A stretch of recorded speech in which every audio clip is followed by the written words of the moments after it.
برطانوی اخبار دی گارڈین نے بھارتی وزیر اعظم نریندر مودی کو غیر ملکی دوروں کے دوران ملنے والے اعزازات پر سوالات اٹھائے۔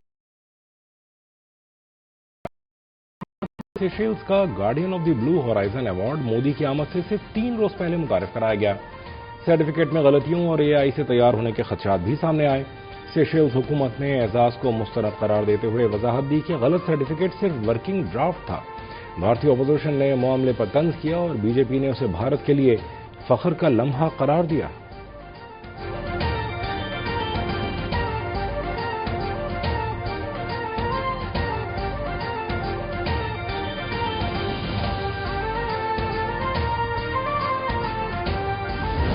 This is high time.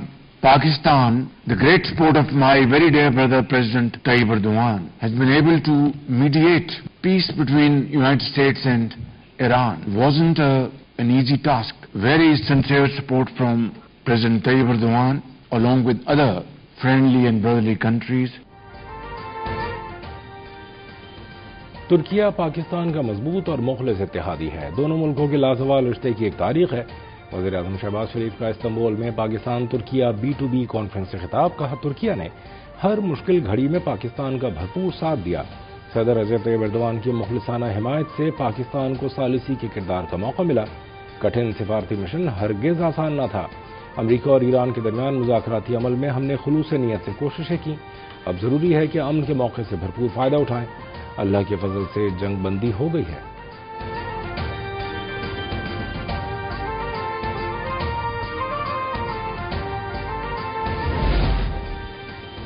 عالمی امن کے لیے اسلام آباد مفاہمتی یادداشت انتہائی اہم ہے۔ ترک صدر رجب طیب ایردوان کہتے ہیں امن اور خوشحالی کے لیے کوششوں کی ہمیشہ حمایت جاری رکھیں گے۔ پاکستان کے اقدامات قابل ستائش ہیں۔ ہم ہمیشہ پاکستان کے ساتھ کھڑے رہیں گے۔ خصوصی اقتصادی زونز کے حوالے سے متعلقہ وزارتیں قریبی روابط جاری رکھیں گی۔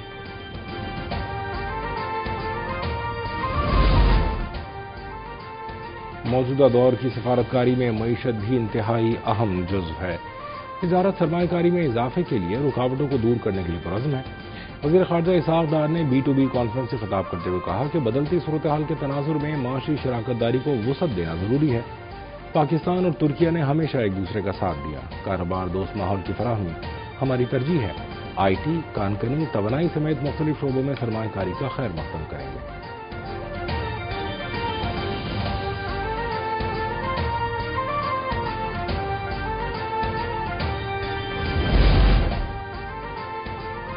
تہران کے امام خمینی مصلی میں شہید آیت اللہ علی خامنائی کی سفر آخرت کی تقریبات جاری۔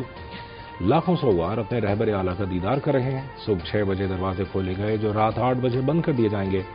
شہید خامنائی کی مرکزی نماز جنازہ کل صبح ادا کی جائے گی۔ 6 جولائی کو تہران میں شہید کے جنازے کے جلوس کا آغاز ہوگا۔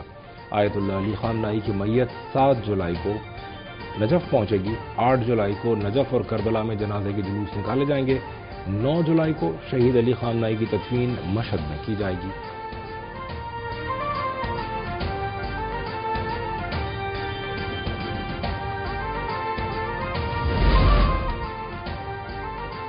وزیر اعظم شہباز شریف کا دورہ ایران کے حوالے سے پیغام۔ کہا سپریم لیڈر آیت اللہ علی خامنائی کی نماز جنازہ میں شرکت کی۔ سید علی خامنائی کی دانشمندانہ قیادت اور خطے کے لیے خدمات کو خراج عقیدت پیش کیا۔ پاکستان غم کی اس گھڑی میں برادر ملک ایران کے ساتھ کھڑا ہے۔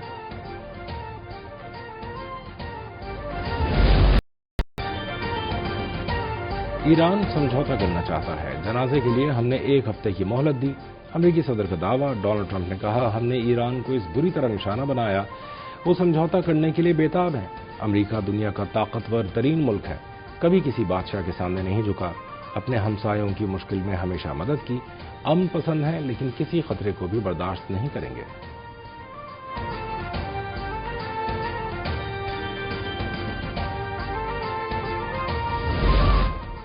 ایران کی افزودہ یورینیم اب بھی جوہری تنصیبات میں موجود ہے۔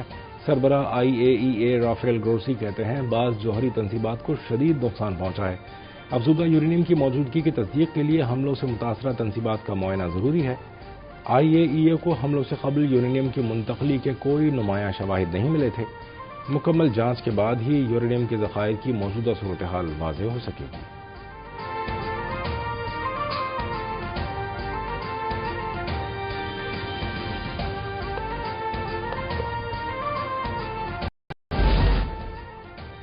ہم نے حکمرانوں کی ضروریات یا سپر پاور کی ضرورت کے مطابق اپنی تاریخ کو ختم کیا۔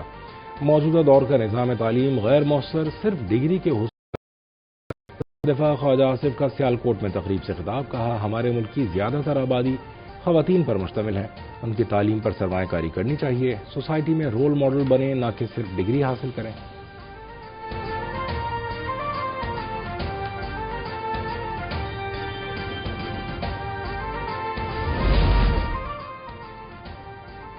کالعدم جوائنٹ ایکشن کمیٹی کی شرپسندی کے ناقابل تردید شواہد راولاکوٹ دھرنے میں شریک نوجوان محمد عثمان کے ہوش ربا انکشافات، کہا اسلحے کے ساتھ لمبے لمبے بالوں والے مشکوک افراد دھرنے میں موجود ہیں۔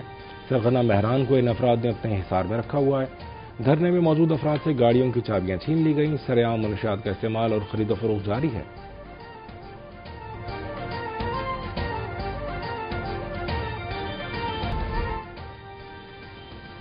ایم کیو ایم پاکستان کا کراچی کو وفاق کے حوالے کرنے کے لیے انتظامی یونٹ بنانے کا مطالبہ۔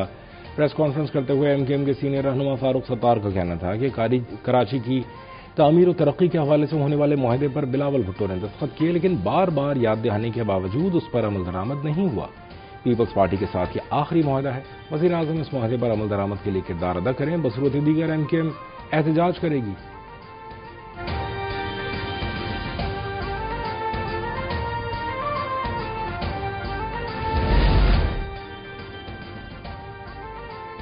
ایم کیو ایم آج بھی عوامی مینڈیٹ کے بجائے شارٹ کٹ سیاست پر یقین رکھتی ہے۔ وفاقی مداخلت جیسے معاملات کو سیاسی دباؤ کے لیے استعمال کرنا ان کی پرانی عادت ہے۔ سینئر وزیر سندھ شرجیل میمن کا فاروق ستار کی نیوز کانفرنس پر رد عمل، کہا ایم کیو ایم عوام کا اعتماد کھو چکی ہے، اب اس کو اقتدار کی یاد ستا رہی ہے۔ کراچی کے وسائل کو سیاسی سودے بازی کا ذریعہ نہیں بنایا جانا چاہیے۔ سندھ کے معاملات وفاق کے ہاتھ دینے کی بات وفاقی ڈھانچے کے خلاف مذموم سازش ہے۔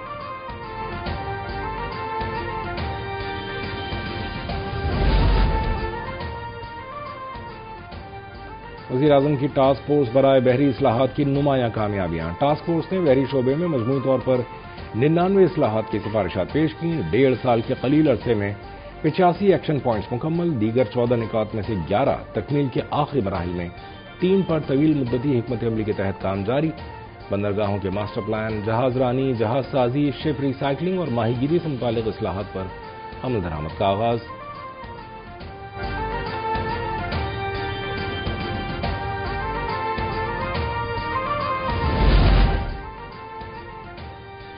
پاکستان کی جدید طبی سائنس میں ایک اور تاریخی کامیابی، مسلح افواج کے بون میرو ٹرانسپلانٹ سینٹر نے پاکستان میں پہلی بار کارٹی سیل تھراپی کامیابی سے مکمل کر لی۔ جدید تھراپی کے بعد 21 سالہ مریض مکمل صحتیاب ہو گیا۔ آرمی میڈیکل کور کے ماہرین نے برسوں کی تحقیق کے بعد پاکستان میں پہلی کارٹی سیل تھراپی کو ممکن بنایا۔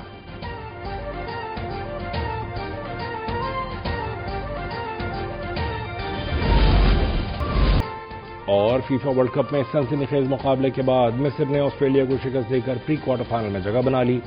آسٹریلیا فیفا ورلڈ کپ سے باہر، سنسنی خیز مقابلہ مقررہ اور اضافی وقت میں میچ 1-1 سے برابر رہا۔ اعصاب شکن مقابلے کے بعد مصر نے پینلٹی شوٹ آؤٹ میں آسٹریلیا کو 4-2 سے شکست دے دی۔ آسٹریلیا کے 2 کھلاڑی پینلٹی ککس پر ناکام رہے۔